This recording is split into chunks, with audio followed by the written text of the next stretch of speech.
तो हेलो बच्चों, कैसे आप सभी लोग। मैं हूं कौशल। स्वागत है आप सभी लोग कॉलेज एक्सपर्ट पे। सो बच्चों, आज के इसमें बात करने वाले जोसा काउंसलिंग के बारे में 2024 के ऊपर, जहां पे मैं आपको बताने वाला हूं जोसा काउंसलिंग के अंदर आपको कैसे पार्टिसिपेट करना है। सो पार्टिसिपेट करने के दौरान आपको कौन कौन से मिस्टेक्स नहीं करना है। बहुत सारे बच्चे ये मिस्टेक्स करने के दौरान उनकी अच्छी रैंक होने के बावजूद भी सीट को गवा देते। वो ऐसा कौन सा मिस्टेक्स जो आपको नहीं करना है। देन आपको अप्लाई करने के बाद कौन सा डॉक्यूमेंट लगेगा, कॉलेज मिलने के बाद आपको सीट अलॉटमेंट कैसा दिखेगा और कैसे उसके बाद क्या करना होगा। एक एक चीज को आपको बारीकी से समझेंगे कि आपको कैसे चॉइस फिलिंग ऑर्डर बनाना है, कैसे आपको वहां फिलअप करना है, एंड एक एक चीज इन डिटेल आपको इस वीडियो के अंदर आपको बताया जाएगा। सो जानना चाहते हैं इस चीज का सारी कॉन्सेप्ट्स के ऊपर, फिर इस वीडियो कम्प्लीटली एंड तक देखिए। सारा इन्फॉर्मेशन जोसा के रिगार्डिंग आपको यहाँ मिल जाएगा। So let's continue this video. So बच्चों, आप समझेंगे हम लोग all about JoSAA counselling process 2024 के रिगार्डिंग, जिसमें मैं आपको इन डिटेल आपको IIT, NIT, triple IT, GFTI जो भी कॉलेजेस जोसा के अंदर आते हैं उस सब कुछ के बारे में इस वीडियो के अंदर बताऊंगा मैं। वीडियो में आगे बढ़ने से पहले बच्चों, हमेशा की तरह एज यूजुअल आपसे छोटा रिक्वेस्ट होता है कि चैनल को अभी सब्सक्राइब नहीं किया, चैनल को अभी सब्सक्राइब कीजिए ताकि आने वाले जितने भी काउंसलिंग के अपडेट है हमारे चैनल पे आप सबसे पहले देख पाओ। ओके, सो कंटिन्यू करते हैं हम लोग। सबसे पहले समझते हैं कि जोसा काउंसलिंग शुरू कब हो रहा है। जोसा काउंसलिंग आपका शुरू हो रहा है 10 जून को, जो कि काउंसलिंग अभी अब जब इस वीडियो को देख रहे होंगे तब तक आपका रजिस्ट्रेशन वगैरह सब कुछ स्टार्ट हो चुका होगा। जहाँ पे सबसे पहले क्या किया होता है, एक एक स्टेप दिखाऊंगा। जैसे कि आपको रजिस्ट्रेशन करना पड़ेगा, सील अलॉटमेंट मिलेगी एंड डॉक्यूमेंट्स को आप जो भी लगेंगे अपलोड करना है एंड आपको जो भी कॉलेजेस मिल रहे होंगे वो आपको मिल जाएंगे। ओके, ये तो बस एक सिंपल सा ओवरव्यू हुआ। अब थोड़ा आप लोग डिटेल में समझते हैं कि ये जोसा काउंसलिंग के अंदर कौन कौन से कॉलेजेस आते हैं, इस चीज को समझते हैं। जोसा के अंदर आपको आईआईटी का होता है, एनआईटी का होता है एंड आईएसटी शिवपुर का होता है, और 26 जो ट्रिपल आईटी है उसका होता है। बाकी बचे हुए जितने जीएफटीआई है वो सारे कॉलेजेस का यहाँ पे ओवरऑल यहाँ पे जोसा के थ्रू आपको कॉलेजेस मिलेंगे।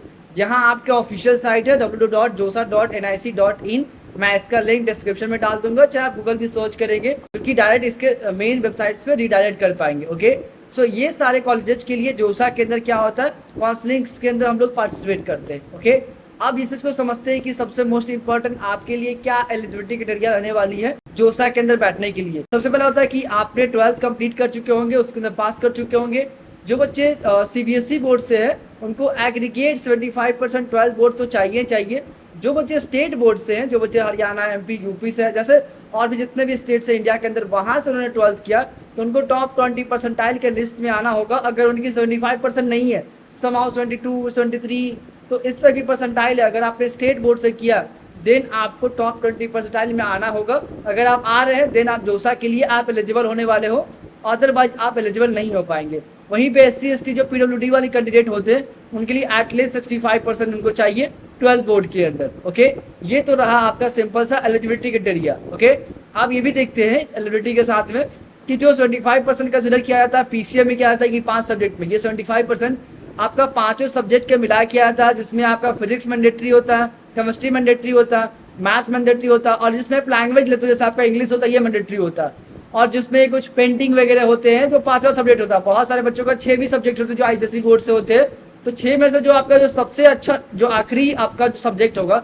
जो पेंटिंग या जो अदर सब्जेक्ट होगा उसमें सबसे ज्यादा मार्क्स होगा, उसको आप कंसिडर करके 75% आपका हो रहा है, देन आप उसको कंसिडर कर सकते हैं। ये आपका हो गया eligibility criteria as a subject wise और आपका परसेंटेज वाइज। ओके, अब देखते हैं इसके अंदर की जो बच्चे जेई मेंस दिए, जो बच्चे जेई एडवांस दिए, क्या वो पार्टिसिपेट कर पाएंगे कि नहीं कर पाएंगे, जिसको देखते हैं।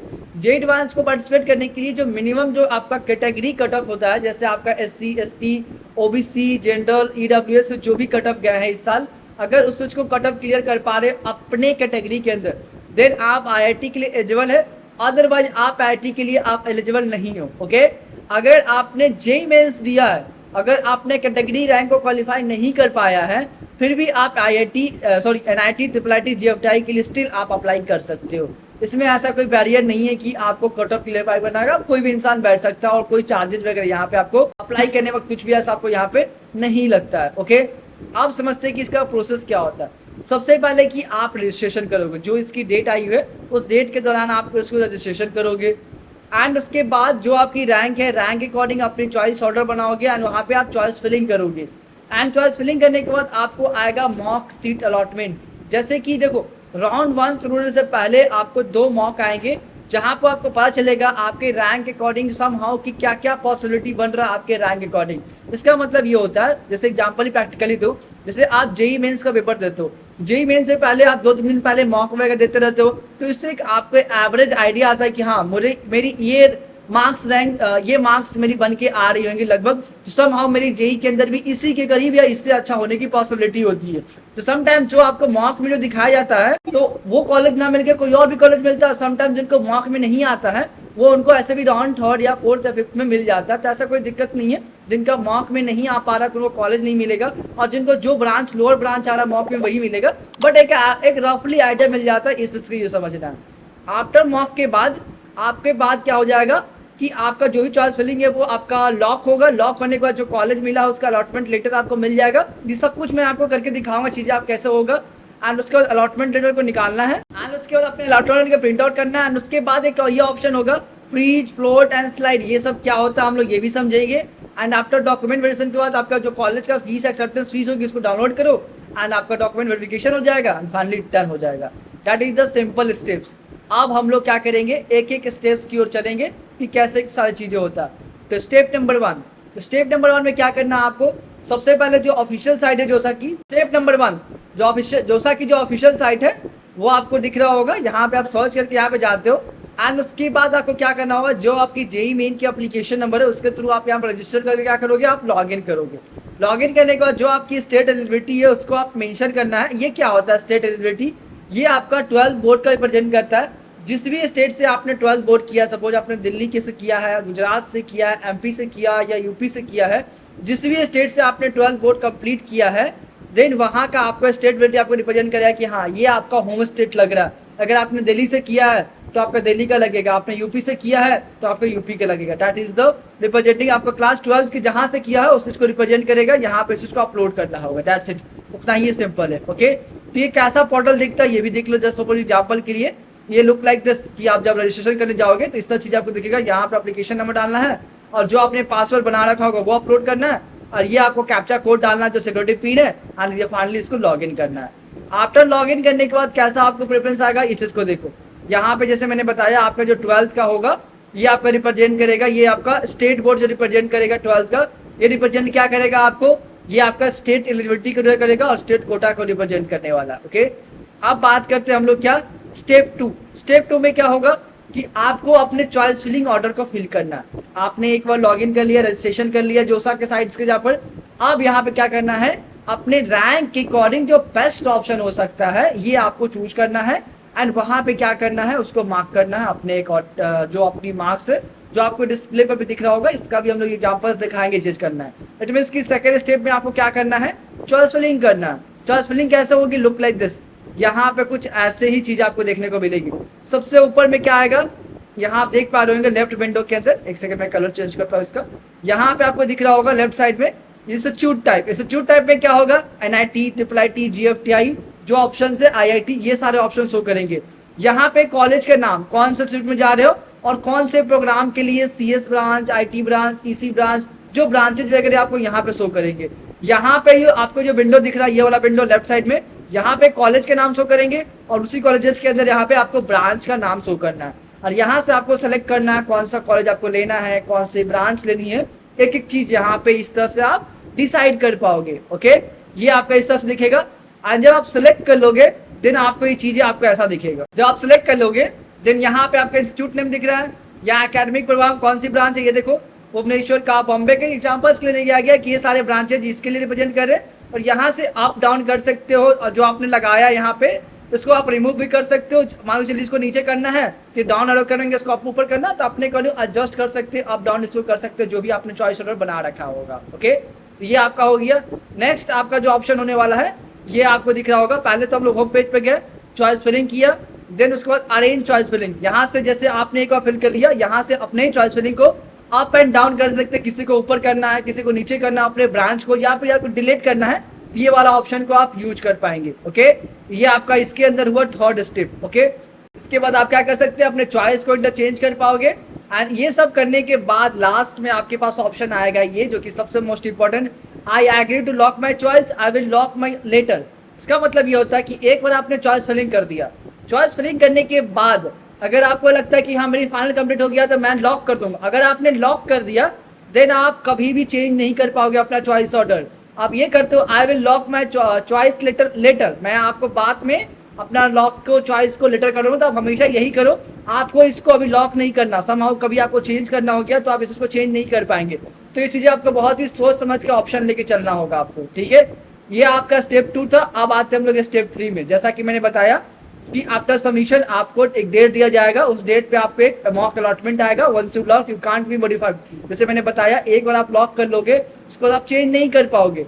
तो ये आपको मॉक अलॉटमेंट के अंदर आप देख पाओगे कि हाँ आपको कौन से ब्रांच और किस कॉलेज के अंदर मिल पा रहा है, एक रफली आइडिया आपको देखने को मिल रहा होगा। ओके, लुक लाइक दिस, ये चीज आप देखो, ये जो आपको मॉक अलॉटमेंट है, जैसे आपको कौन सा चॉइस नंबर में है, कौन से कॉलेज में है, किस कैटेगरी से मिला है एंड किसके थ्रू मिला, किस मॉक में मिला है, कौन सी ब्रांच, ऑल इंडिया कोटा लगा है, कितनी रैंक पे, वो सारा चीज आपको लुक लाइक ऐसा कुछ इंटरफेरेंस आपको देखने को मिलने वाला है। ओके, ये सब मैं एग्जांपल्स बता दे रहा हूँ कि जो नए बच्चे होंगे थोड़ा कंफ्यूज नहीं होना किस तरह चीजें होती है। ओके, नेक्स्ट आपके सामने चौथा ऑप्शन है after submission lock the choice fill sequence before your due date otherwise system will be auto lock. अगर टाइम से पहले अगर आपने सबमिट नहीं किया, अगर चीज़ों को आपने चॉइस सेलेक्ट नहीं किया तो वो ऑटोमेटिक लॉक कर देगा। समहाउ आपको लगता है कि हाँ बहुत बार लगता है कि मैंने लॉक नहीं किया, वो टाइम चला गया, तो ऐसा कोई दिक्कत वाली बात नहीं, वो ऑटोमेटिक लॉक हो जाता है। और टाइम से पहले आपको लॉक करवा लेना है ताकि चीज़ें आपका टाइम से पहले आपको चॉइस सेलिंग कर लेना ताकि वो चीज़ें ऑटोमेटिक लॉक हो जाए। ऐसा ना कि आप चॉइस सेलिंग ना करो लास्ट डे में कर जाओ ताकि मुझे लैकिंग का इशू ना आ जाए। ओके, तो जब भी आप करने जाओगे चॉइस लॉक, देन आपको पासवर्ड इंटर करना होगा जो आपका लॉगिन पासवर्ड है, एंड उसके बाद आपके फोन पे OTP आएगा एंड उसके बाद आपका फाइनली आपका लॉक हो जाएगा। तो इतना आसान नहीं होता कि तुरंत लॉक हो जाएगा। ओके, आफ्टर लॉक 5वें नंबर में क्या होगा, after this main counselling round there are total 6 counselling, जो सेकंड टोटल 6 काउंसलिंग्स होंगे और ये सारे काउंसलिंग एक वीक का गैप के लेकर लेंगे। और इस पूरे काउंसलिंग में जो आपको कॉलेजेस मिल रहे होंगे थोड़ा वेट करना है एंड आपको काउंसलिंग के लिए आपको पार्टिसिपेट करते रहना है। ठीक है, ये आपका होगा 5वां राउंड। वो कैसे आपको दिखेगा, सपोज कोई कॉलेज मिल जाएगा, देन आप यहाँ से सीट अलॉटमेंट पे ऑप्शन आ जाएगा, जहाँ पे आप ऐसे क्लिक करोगे देन आप चेक कर पाओगे कि हाँ आपको कौन सा कॉलेज मिला है और कौन सा कॉलेज आपको नहीं मिला। इस चीज को वहां पे आप फाइंड आउट कर पाओगे। ओके, एंड वो कैसा दिखेगा, लुक लाइक दिस, आपका जेईई मेंस का रोल नंबर दिख जाएगा, नाम दिख जाएगा एंड बेसिकली सारा इन्फॉर्मेशन दिख जाएगा। और सबसे लास्ट मोस्ट इंपॉर्टेंट यहाँ पे आपको कॉलेज दिख जाएगा और कौन सी ब्रांच मिली है वो दिख जाएगा, कब से कब तक कॉलेज में अपलोड करना है चीजें, आपको रिपोर्टिंग करनी है, वो आपका यहाँ पे टाइमिंग वगैरह भी दिख जाएगा, किस टाइम फ्रेम तक आपको करना होगा। ओके, ये आपका यहाँ पे रहने वाला है। नेक्स्ट स्टेप के अंदर जब आपको कॉलेजेस मिल जाएंगे देन आपको कौन कौन से डॉक्यूमेंट अपलोड करने होंगे, अब ये एक बहुत बड़ा मुद्दा होता है, आप इस चीज को हम लोग समझते हैं। स्टेप नंबर 6 के अंदर जो आपको डॉक्यूमेंट्स अपलोड करने, 2 passport size photo, valid photo ID card, class 10 का मार्कशीट, 12 का मार्कशीट, स्टेट एलिजिबिलिटी के अंदर आपको 12 का मार्कशीट अपलोड करना, मेडिकल सर्टिफिकेट जो कॉलेज का सर्टिफिकेट का फॉर्मेट है आपको वही अपलोड करना है जो कि इसका ऑफिशियल साइट पे मिल जाएगा, कैटेगरी सर्टिफिकेट एंड बैंक का पासबुक या चेकबुक का फ्रंट पेज का यहाँ पे अपलोड कर सकते हैं या। ओके, जो नेक्स्ट जो ऑप्शन होता है कैसे सबमिट द विलिंगनेस करना होगा, verify your document online and जो भी आपकी फीस होगी आपको यहाँ पे पे आउट करना होता है। जैसे जनरल वाले के लिए 40,000 और ST वाले के लिए 20,000 होता है और हर साल ये चेंज होता रहता है। तो जो फीस होगी वो आपको अपलोड करना है, ये कॉलेज का फीस के अंदर आपका क्या हो जाएगा, माइनस हो जाएगा। ओके, एंड आफ्टर कॉलेज मिल जाने के बाद समटाइम्स आपको ऐसा दिखेगा सीट एक्सेप्टेंस फीस, जो भी आपने पेमेंट डिटेल्स करोगे यहाँ पे आप देख पाओगे कितना आपका पेमेंट हुआ और किस ब्रांच किस कॉलेज के अंदर आपको कंप्लीटली यहाँ पे आप देख पाओगे। स्टेप नंबर 6, आफ्टर कॉलेज मिलने के बाद आपने पे हुए कर दिया तो आपके पास 3 ऑप्शन आएगा। पहला कौन सा होगा, फ्रीज का, फ्लोट का और स्लाइड का। तीनों का एक अपना इंपॉर्टेंस है। पहला ये कि सपोज आपको कॉलेज मिल गया, कॉलेज मिलने के बाद ये है कि हैप्पी विद कॉलेज और हैप्पी विद ब्रांच। इसका मतलब कि आप इसके आपको राउंड 2 में कॉलेज मिल गया तो आप अपने ब्रांच से अपने कॉलेज से हैप्पी है तो मैं अपने काउंसलिंग फर्दर यहीं पे क्लोज करता हूँ, अपनी ब्रांच को एक्सेप्ट करके फ्रीज करता हूँ, मैं नेक्स्ट राउंड में नहीं जाना चाहता हूँ, that is called the freeze. अगर आपको लगता है कि नहीं मुझे कॉलेज जो मिला है ठीक है बट मैं इस कॉलेज के अंदर में आपको मुझे चेंज करना, मतलब नेक्स्ट कॉलेज में जाना तो मैं फ्लोट कर दूंगा, जो मुझे मिला है इससे और बेटर मुझे मिल सकता है नेक्स्ट कॉलेज। अगर आपको लगता है कि मुझे कॉलेज ठीक लगा बट इस कॉलेज में मुझे ब्रांच अपग्रेड करना है देन मैं स्लाइड का ऑप्शन यूज करूंगा। समझ में आया ना, सिंपल सा कॉन्सेप्ट है। फ्रीज का मतलब यह है कि मैं इसके राउंड के आगे नहीं बढ़ूंगा एंड फ्लोट का मतलब यह है कि मैं कॉलेज चेंज करने के लिए आगे बढ़ूंगा। स्लाइड का मतलब जो कॉलेज मुझे मिल चुका है उस कॉलेज के अंदर मैं ब्रांच अपग्रेडेशन के लिए मैं आगे बढ़ने वाला हूँ। That is called the 7th number आपका ये होने वाला है। ठीक है, 8 नंबर में क्या होगा आपका, कि सीट वेरिफिकेशन, जैसे आपको कॉलेज मिल जाएगा तो आपका डॉक्यूमेंट को सबमिट करना है, डॉक्यूमेंट सबमिट करने के बाद आपका वेरिफिकेशन होगा एंड फाइनल आप कॉलेज में जाकर अपना एडमिशन ले पाओगे। एंड एडमिशन लेने के दौरान आपको कौन कौन से डॉक्यूमेंट लगेंगे ये आपके स्क्रीन के ऊपर है, आप देख पा रहे होंगे।